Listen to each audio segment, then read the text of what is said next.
मेरी तरफ से आप सभी को सबसे पहले राम राम। सवेरे उठा तो देखा बादल मामा छुट्टी पे थे और इसी बात से मुझे पता चलता है कि आज सूर्य देव की ड्यूटी है। ऐसे मौसम में मेरा मन व्यायाम करने के लिए लालायित हो उठता है और मैं अपना मैट लेकर और पुश्तैनी हथियार लेकर निकल पड़ता हूँ, क्योंकि टीम मैट के नाम पर मेरे पास सिर्फ ये मैट है। वातावरण पूरी तरह से आनंदमय बना हुआ था और आनंद में किया गया कार्य शारीरिक, आत्मिक, आध्यात्मिक विकास के लिए बहुत ही महत्वपूर्ण होता है। कुछ सूक्ष्म व्यायाम करने के बाद आज मैं करता हूँ स्ट्रेंथ ट्रेनिंग, क्योंकि व्यायाम के बाद आज जो मैं काम करने वाला था उसमें मुझे फ्लेक्सिबिलिटी की नहीं बल्कि स्ट्रेंथ की जरूरत थी। अत्याधुनिक यानी मॉडर्न जमाने को देखते हुए मैं मॉडर्न स्टाइल में वर्कआउट करता हूँ, क्योंकि इंडियन स्टाइल में वर्कआउट हमने पिछले कल कर लिया था। आज मैं शुरुआत करता हूँ रेगुलर पुशअप, नकल पुशअप एंड फिंगर पुशअप से। वैसे मेरी दूसरों पर उंगली उठाने की आदत तो है नहीं, लेकिन तैयारी प्रॉपर रखनी चाहिए। आजकल फिंगरप्रिंट का जमाना है, इसलिए मैं अंगूठों को भी मजबूत कर लेता हूँ। यहाँ मुझे समझ आता है कि हमारे पूर्वज बहुत एडवांस थे जो अंगूठे का यूज करते थे,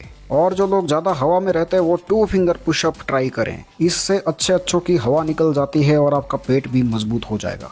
फिंगरप्रिंट के महत्व को देखते हुए एक बार फिर से मैं अपने अंगूठे को मजबूत करता हूँ। हो सकता है भविष्य में मुझे बहुत सारे कागजों पर फिंगरप्रिंट लगाना पड़े, और आजकल तो इलेक्ट्रॉनिक डिवाइस भी फिंगरप्रिंट से ही लॉक अनलॉक होते हैं। और महत्वपूर्ण बात यह थी कि वीरों का तो तिलक भी अंगूठे से किया जाता है। लगे हाथ में अपने दोनों उंगलियों को भी मजबूत कर लेता हूँ, भविष्य में विक्ट्री वाला साइन बनाने के काम आएगी। एक्सरसाइज कोई भी कर लो, लेकिन दिस इज द मोस्ट महत्वपूर्ण एक्सरसाइज, क्योंकि ये सीधे हमारे मूल आधार चक्र पर प्रभाव डालती है। हमें अपने कंधे और पीठ हमेशा मजबूत रखनी चाहिए, इसीलिए थोड़ा बहुत ध्यान रीढ़ की हड्डी का भी जरूर रखें। मेरा प्रयास ये था कि हेलीकॉप्टर बन के मैं सत्य लोक तक पहुंच जाऊं। अधिक जानकारी के लिए आप सीखो ऐप डाउनलोड कर सकते हैं। असली खेल तो अब शुरू होने वाला था, क्योंकि अब मैं करने वाला था अधोमुख एक हस्त आसन, बोले तो 1 हैंड स्टैंड।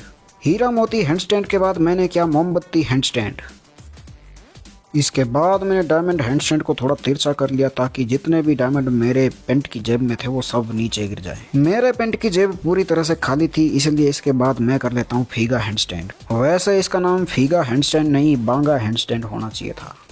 1 हैंडस्टैंड की लास्ट वेरिएशन खत्म करने के बाद मैं भगवान का धन्यवाद करता हूँ, क्योंकि आजकल हमारा श्रीमद् भगवद गीता का सेशन भी चला हुआ है, इसीलिए मैं अर्जुन की याद में करता हूँ हैंडस्टैंड आर्चर पुशअप्स। इसके बाद मैं इस वुडन ब्लॉक यानी बांध की छीड़ी पे श्रेडल टू डायमंड हैंडस्टैंड करके अपना वर्कआउट करता हूँ खत्म। इसके बाद मैं चल पड़ता हूँ खेतों की तरफ गड़े मुर्दे उखाड़ने, यानी मूई उखाड़ने। मूई मीन्स मूली। लेकिन रास्ते में मुझे मिल जाते हैं सूर्य देव जी, और मैं सबसे पहले उनको ढाल कर लेता हूँ।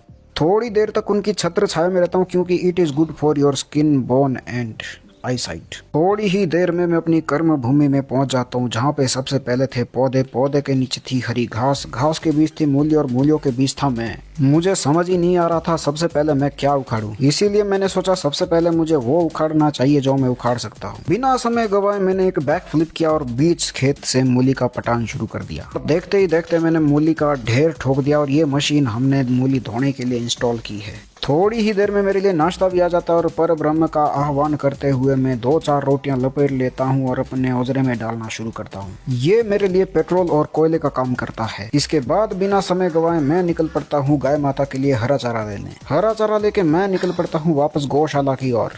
आज बारिश तो नहीं हुई, तो सोचा क्यों ना धरती माता को अपने खून पसीने से सींचा जाए। जल्दी ही मैं वापस पहुंच जाता हूँ और इसके बाद करते हैं मूली धोने का काम। देखते ही देखते हमने 6-7 नग तैयार कर लिए, जिसमें से एक नग मैं भी था। थोड़ी ही देर में बड़े भाई जी आ जाते हैं हमारी सहायता करने। अब कार्य अपने अंतिम चरण पे था और मूली को मेन रोड तक पहुंचाना था। अब मैं भी कर लेता हूँ कुछ काम, आप लोग भी कर लीजिए आराम, लेकिन उससे पहले बोलिए जय श्री राम।